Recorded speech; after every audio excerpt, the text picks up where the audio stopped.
Paz do Senhor, igreja. Lucas capítulo 18, Evangelho, palavra conhecida que Deus deu para nós nessa noite. Eu vou ler estes 8 versículos, amém? Eu peço a tua ajuda nessa leitura. Vamos lá comigo? 1, 2, 3. E contou-lhes também uma parábola sobre o dever de orar sem e nunca desfalecer, dizendo: havia numa cidade um certo juiz que nem a Deus temia e nem respeitava o homem. Havia também naquela mesma cidade uma certa viúva. Ia ter com ele dizendo: faze-me justiça contra o meu adversário. E por algum tempo não quis, mas depois disse consigo: ainda que não temo a Deus, nem respeito os homens, todavia, como essa viúva me molesta, hei de fazer-lhe justiça, para que enfim não volte e me importune muito. E disse o Senhor: ouve o que diz o injusto juiz? E Deus não fará justiça aos seus escolhidos, que clamam a ele de dia e de noite, ainda que tardio para com? Digo-vos que depressa lhes fará justiça. Amém. Quando, porém, vier o Filho do Homem, porventura achará fé na terra. Queridos, é uma palavra obviamente conhecida de nós todos, amém? Mas foi esse mesmo texto que Deus colocou no meu coração para trazer para a igreja nessa noite. E sempre quando eu trago uma palavra, quando Deus põe uma palavra, Ele também me dá um tema. E o tema é: para quem ora e clama, a vitória é questão de tempo. Aleluia. Amém? Para quem ora e para quem clama, a vitória é só questão de quê? Pronto. Porém, queridos, todo aquele que vai para o âmbito da oração, para o âmbito do clamor, todo esse que vai fazer o uso do joelho, porque a igreja parou com esse processo, certo? A igreja está acreditando mais na ciência, está acreditando em tantas outras coisas, e deixou um pouquinho de acreditar naquilo que Deus faz. Deus ainda muda, Deus ainda transforma, Deus ainda batiza com o Espírito Santo, Deus ainda cura, Deus ainda abre porta, Deus ainda salva, Deus ainda liberta, Deus ainda faz. Então assim, nós precisamos de parar de pensar nas coisas que são impossíveis e começar a pensar assim: é possível Deus transformar, é possível Deus fazer. Porém, a primeira situação para que a gente venha acreditar, ou para que a gente venha fazer, é fazer uso da fé. Então ninguém vai pedir alguma coisa para Deus sem fé. Você tem causa impossível? Eu vim com um monte de causa hoje. Sério mesmo. Na minha mente, no meu coração, eu vim com um monte de circunstâncias que eu olho assim: não tem como fazer, não tem como realizar, não tem como mudar, não tem como transformar. Mas isso não tem como para mim. Eu não vou conseguir.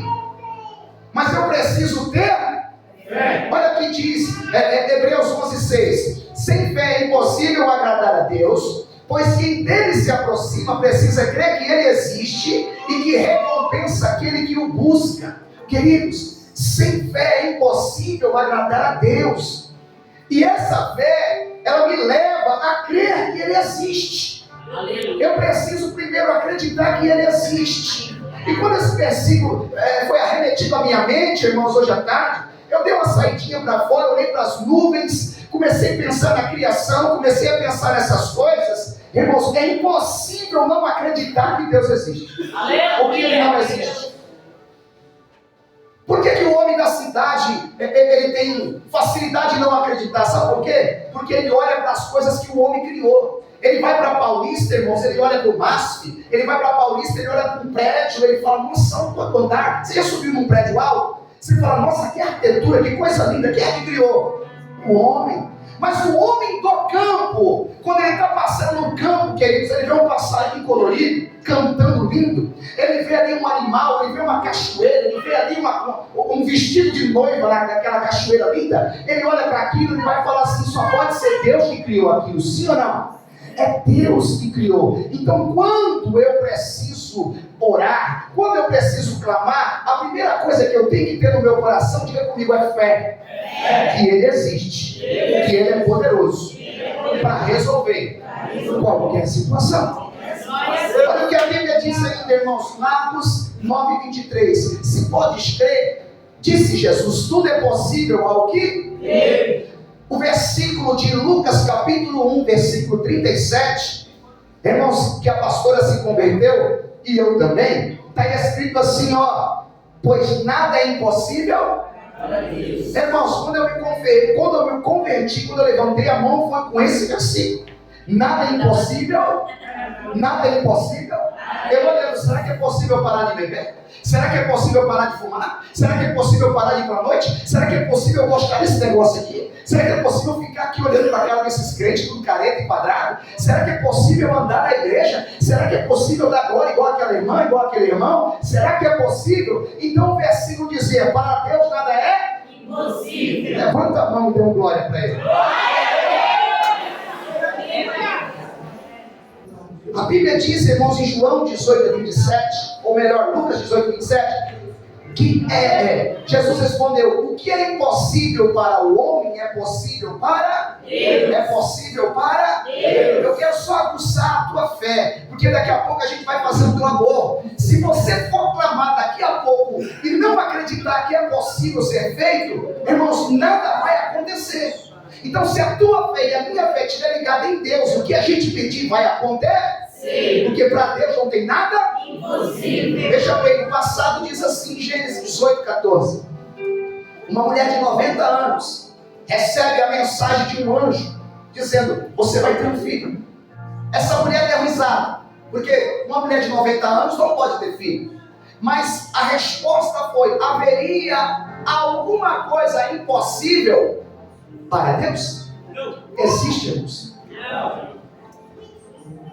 É verdade. Então nós vamos começar a ministrar com essa intenção, com essa fé, com essa visão. Tudo é possível. Tudo é possível. Amém? Nas suas impossibilidades, na sua inaptidão, do seu modo, na sua fraqueza, na sua pouca sabedoria, na sua pouca inteligência, tudo é possível. É possível. É possível ter viradas na nossa vida. É possível a gente sair de baixo, Deus nos colocar em algumas situações melhores. É possível salvação, libertação. É possível coisas acontecer. Mas eu preciso voltar a crer. Aleluia. Porque quando se olha para a casa de muitos, como eu conheço alguns, olhando para a situação interna do lar, irmãos, é só um milagre. E se você não acreditar em Deus, você não acredita em milagre. E se você estiver na igreja e não acreditar em milagre, você não acredita em Deus. Diga para alguém assim: Deus ainda faz. Ele é o mesmo hoje, ontem e eternamente. Ele continua operando, Ele continua fazendo. Deus é Deus. Então, se eu vou para um clamor, se eu vou para um joelho no chão, eu tenho que estar com a minha fé, sabe? O mundo me disse não, as portas se fecharam, nada está acontecendo, o bolso já não é mais o mesmo. Para onde eu vou? Para onde eu vou? Para onde você vai? Para onde você vai? Para os pés do Senhor. Porque Ele faz, Ele manda, Ele abre porta, Ele cura, Ele liberta, Ele opera. Esse é o Deus que nós. Se eu parar de acreditar nisso, irmãos, não faz sentido eu estar na casa de Deus. Ok? Agora, fica comigo. O texto que nós lemos é uma parábola, sim ou não? É Jesus contando uma parábola. E o começo da parábola, o versículo 1 do capítulo 18, ele fala uma coisa que é linda. Olha aí para você ver. Olha o que ele fala: o dever de orar e nunca desanimar. Olha como Jesus conta uma parábola, irmãos. Ele está contando uma história para dar vida numa... Ou verdade, ele está falando uma parábola para dar vida numa história. Ele quer ligar algumas coisas. Ele quer colocar algumas coisas. Ele vai contar uma parábola. E dentro dessa parábola, ele diz: há um dever de orar e nunca desanimar. Veja como nós temos orado nos dias de hoje. Irmão, nós estamos orando 1 hora por dia. Alguns dizem: eu não tenho tempo, porque é muito tempo que eu estou orando. Eu vou dizer a você: é nada. Porque quem ora 1 hora, 40 minutos por dia, ele pensa assim: eu estou fazendo já muito, porque eu estou arrumando um tempo para orar. Você acha que tem pessoas que dobram o joelho no chão e ainda conseguem bater 4 horas de oração por dia? Você acha que tem pessoas que ainda batem o joelho no chão e tem coragem de orar 8 horas por dia? Eu conheço a história de um homem que ele falou assim: quando Deus mandou ele embora, ou quando as portas se fecharam, ele falava: eu trabalhava 12 horas por dia. O que eu vou fazer agora? Eu vou para a igreja. Mas aí Deus colocou no coração dele para ele orar o mesmo horário, o mesmo tempo de horário que ele trabalhava. Ele dobrava os joelhos de manhã. Ele só levantava meio-dia, quando ouvia o apito da fábrica. É meio-dia, é hora de almoçar. Ele se levantava, almoçava e voltava para a oração. Queridos, ele passou um período grande fazendo isso, orando 8 horas por dia. Ele disse: o que está acontecendo? De repente alguém enfermo sentou do lado dele, com um problema no joelho. E ele não era um homem eloquente, ele não era um homem sábio, ele não era um doutor da lei, ele não era um pregador, ele não era nada. Ele só diz no seu livro, na história que ele relata, que ele colocou a mão no joelho desse homem, conversando. E o homem que estava do lado dele enfermo, com o joelho com problemas, na mesma hora sentiu um calor e foi curado. Isso começou a acontecer frequentemente. Ele começou a tocar as pessoas e as pessoas serem curadas. Essas coisas não inspiram. Irmão, se a igreja quer viver um momento de poder, se a igreja quer viver um momento que pode mudar a história, ela vai ter que voltar para a oração. Porque em todo momento difícil da história, da palavra de Deus, do Egito, deserto, período de juízes, período de reis, período de cativeiro, volta no cativeiro, o povo se reunia quando tudo estava mal. E quando o povo se reunia para orar, o céu se abria. Jesus diz: é necessário orar e não desanimar. Diga para mim assim: volte a orar.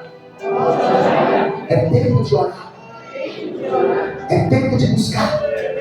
É tempo de orar, irmão. É tempo de dobrar os joelhos, se curvar diante de Deus e chorar. Porque esse Deus ainda faz. Porque a gente vê o número de alcoólatras, o número de viciados, o número de tantas outras coisas aumentando. Irmãos, pode levar para a casa de recuperação, pode levar para o médico, pode tomar um remédio, pode tomar taxa preta. Se não tiver oração e libertação, nada muda. Então nós colocamos uma camisa de força e levamos para o médico. Ninguém se curva mais em oração. Deus ainda faz. Sabe o que ele faz?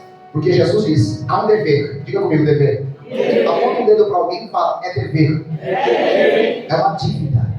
É um compromisso de orar e não desanimar.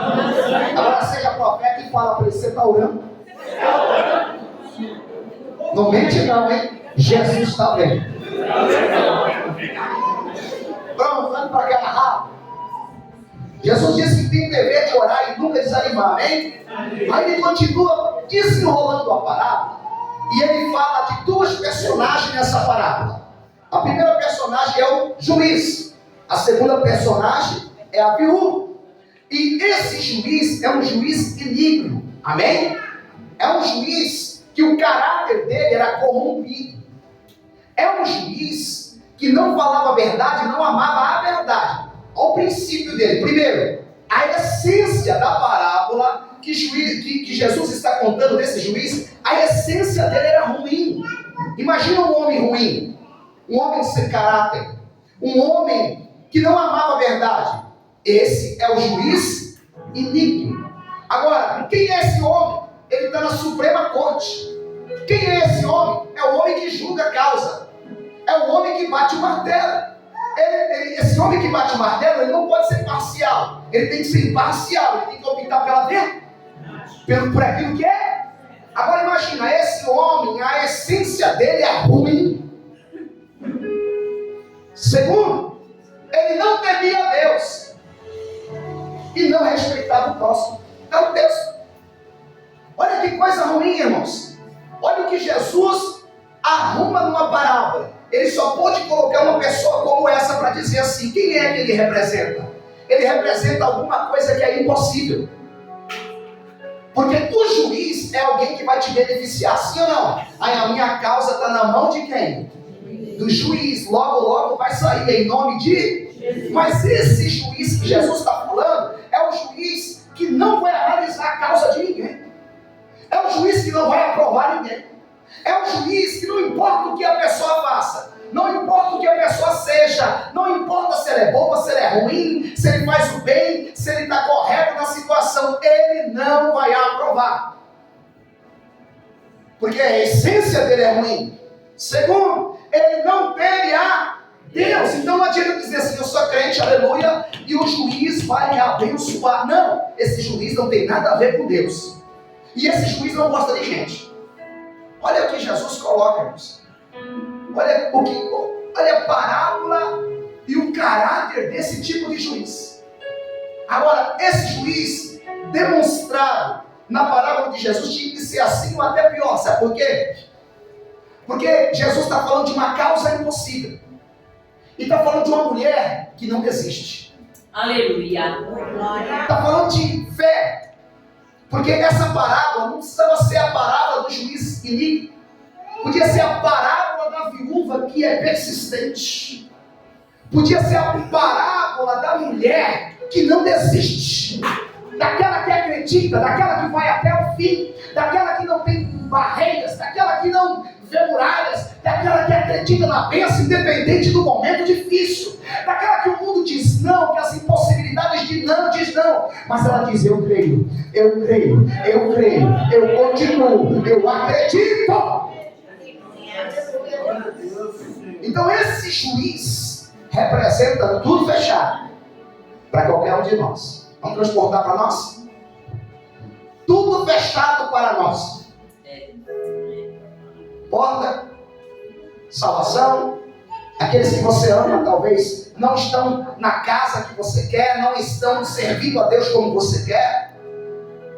Tudo difícil. E você olhando assim, ó, já dei conselho, já mandei para a igreja, já levei para os lugares, já fiz um monte de coisa e não deu resultado nem? Parece que é impossível. Difícil esse negócio. Como é que isso vai ser mudado? Como é que haverá transformação? E aí, voltando para o juiz, tudo difícil. E aí a pessoa leva a causa para o juiz. Sabe o que o juiz faz? Não tenho tempo para essa causa. Esse é o juiz do texto. Mas dentro dessa parábola também tem a... Quem era uma viúva naquela sociedade? Ó, uma mulher discriminada, pobre, sem marido, com filhos para tratar.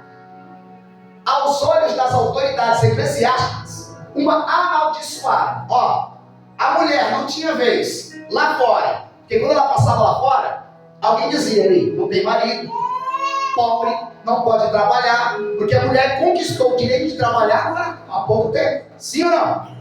Então essa mulher tinha filhos para tratar, não podia trabalhar, na rua ela era ninguém, e quando ela ia para a igreja, as pessoas olhavam para ela e diziam assim: amaldiçoada, até o marido morreu.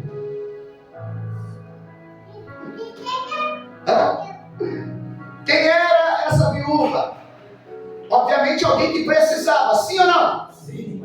Alguém que batia na mesma tecla: eu preciso da minha vitória, eu tenho uma causa, julga a minha, porque eu preciso. Quem precisa? Quem tem uma causa? A mulher estava nessa situação. Quem era essa viúva? Uma pessoa simples. Tem gente simples aqui? Tem? Mas uma guerreira. Talvez era uma pessoa que não tinha estudo, que não frequentou uma faculdade porque não podia. Era uma pessoa que não tinha recurso, que não tinha amigos, que não tinha parente, que não tinha amparo da política, da igreja, da sociedade. Ela era simples em essência, mas ali havia uma mulher guerreira. Jesus expõe, era uma mulher guerreira. Para mim é uma mulher guerreira, porque é uma mulher existente, ela não pode ter outro cognome a não ser uma guerreira. Uma mulher que não olhou para as dificuldades, ela quis, eu quero, e eu vou com? Eu quero, e eu vou com? Eu não estou nem aí para as dificuldades, eu vou com? Eu acredito que eu vou com? Não estou olhando para o gigante, não estou olhando para as impossibilidades, não estou olhando para a muralha, não estou olhando se a porta fechou, não estou olhando se é deserto, não estou olhando o problema. Eu acredito que eu vou. Eu acredito que eu vou. Quem acredita que vai conseguir? Irmãos, é assim que funciona. Nós chegamos numa certa idade que olha para o nosso futuro. Eu olho para o futuro, eu não sei o que fazer. Não é assim? Porque assim, até o jovem é assim. Quando ele chega numa idade, passou dos 20, 27, 28, 29, ele começa a ver a idade, ele fala, e agora? Agora é o seguinte, eu olho para trás, já foi, perdi muito tempo. Eu olho para frente, o que será de mim? Eu não posso ser a mesma criança que eu sou, agora eu sou na idade de homem, maduro, mulher. E como é que eu vou vencer agora? Como é que eu vou conseguir agora? Com a ajuda de Jesus. Qual era a qualidade dessa viúva? Eu estou acabando, eu falei que em caráter de reflexão. Qual era a qualidade dessa viúva? Ela era uma mulher constante, determinada, insistente. Irmãos, eu vejo isso nessa parábola pequenininha, é o que Jesus quis dizer. Uma mulher constante, insistente, uma mulher que tem força, uma mulher que tudo está dizendo não, e só ela está dizendo sim. Nada está cooperando para o bem, mas ela está dizendo, vai dar tudo certo. Eu acredito. Aleluia. E ela me chama a atenção por essa constância, porque o juiz diz dela, ela insiste. Essa mulher está me incomodando. Ela não sabe que eu sou ruim. Ela não sabe que eu não tenho a Deus. Ela não sabe que eu não gosto dela. Mas ela todo dia está dizendo, julga a minha causa. Eu tenho uma causa. E eu vou ter vida.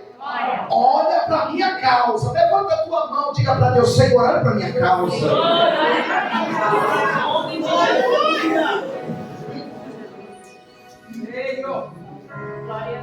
Qual era a característica agora dessa viúva? Agora a característica de uma mulher que assiste. Porque a qualidade é insistente, a qualidade é determinada, a qualidade é alguém que é constante, qualidade. Agora, qual que é a característica de alguém que persiste? Porque persistir é um pouquinho para frente de insistir. Eu já insisti, vem. Mas essa mulher já falou que vai receber, mas ela continua persistente. Por que ela é persistente? Porque o juiz dizia não. Mas o não para ela tanto faz como não fez. Porque o não do juiz para ela é sim. Por quê? Porque eu creio. O persistente é um pouquinho mais diferente do insistente. O persistente já insistiu e não parou. Como é que você está? Tem muita gente que diz assim, eu já lavei as mãos. Tem muita gente que diz assim, eu já parei de orar. Eu já entreguei nas mãos de Deus. A partir de hoje eu não falo mais. Irmão, você parou de falar, piorou. Você parou de insistir, piorou.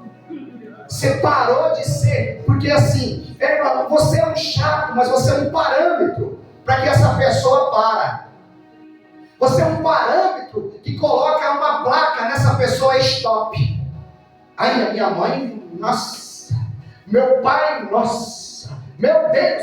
Nós somos uma placa stop para alguém. Porque aonde você entra, já não dá mais para ter as mesmas músicas. Aonde você entra, já não dá mais para ter as mesmas falas. Aonde você está, já não dá para fazer as mesmas coisas. Então, quando você está no ambiente, quando você fala, você coloca uma placa. Não dá mais para fazer. Então, a característica dela é de uma mulher persistente. Que característica é essa, irmãos? Que não desiste. Que insiste e se esforça muito para obter o que quer. Que incomoda. Eu quero. Já mandei currículo, eu vou mandar mais 2.000. Eu quero naquela multinacional. Diga, estou te dando aqui só o mapa para você. Porque às vezes a pessoa, já mandei 3 currículos, eu mandei 1.000. Aleluia! Vou conhecer alguém que está lá dentro. Ele vai me levar para o chefe. Eu não quero, eu vou fazer campanha na porta. Mas essa porta, ela é minha.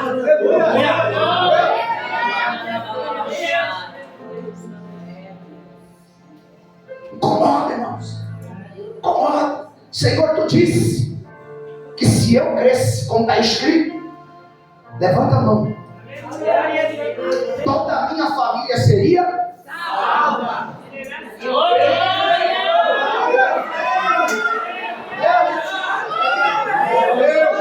Eu não abro mão. Eu estou vendo que está tudo errado. Eu estou vendo que não houve mudança. A idolatria aumentou. Mas eu não abro mão do que está escrito. O Senhor disse, eu quero. Incomoda, acredita, incomoda. Volte a orar, volte a buscar. Porque Ele ainda... Só estou falando da característica dela, estamos entrando nessa característica. A característica de alguém que é persistente é que ela importuna até conseguir o que quer. Volta para a mulher aqui, ó. Juiz, julga minha causa. Juiz, julga minha causa. Juiz, julga minha causa. O juiz não aguenta. Ele não aguentou. Porque a característica do persistente, ele importuna até conseguir o que? Irmão, por que parou? Vê bem, por que a gente parou em alguma coisa? Por que parou? Se Jesus está dando a letra, se Jesus está mostrando a sua santa, bendita palavra, que é possível, se a gente insiste, e se a gente persistir, nós vamos conseguir o que queremos. Se a gente persistir, a gente vai conseguir. Se a gente persistir, a gente vai conseguir. Diga para alguém assim, não desista. Não desista. Mas olhe para a pessoa e diga, não desista, pelo amor de Deus. Fala mais uma vez para ela assim, pede. Busca. Bate. Por quê? Está escrito. Aquele que pede. O que busca. E o que bate. Vai se abrir. Vai acontecer. A Bíblia diz, pede, busca e bate. Pede, busca e bate. Porque aquele que pede recebe, o que busca encontra, o que bate, as portas se abrem. Vou profetizar, levanta a mão aí. Vai acontecer.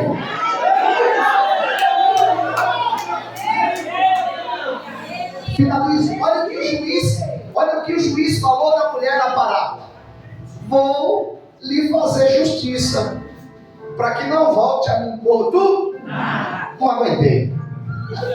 Eu creio. E o juiz que falou, vou ter que fazer justiça. Você não vai voltar a me encher o saco, não. Vou fazer justiça. Aí Jesus diz no versículo 6, 7 e 8, e eu acabei. Ele disse o Senhor, ouve, O que diz o injusto? E Deus não fará justiça aos seus escolhidos, que clamam a Ele de dia e de noite, ainda que tardio, para com eles? Ele vai fazer isso.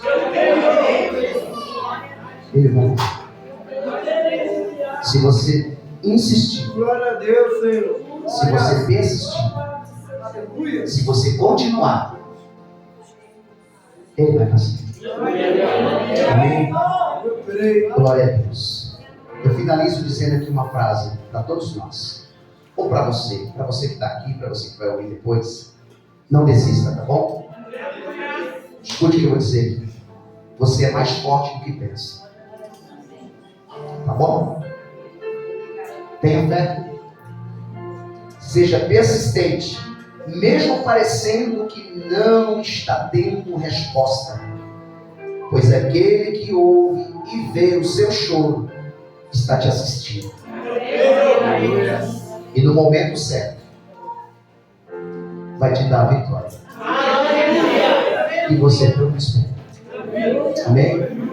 Fique com essa palavra. Que Deus te abençoe poderosamente. Amém.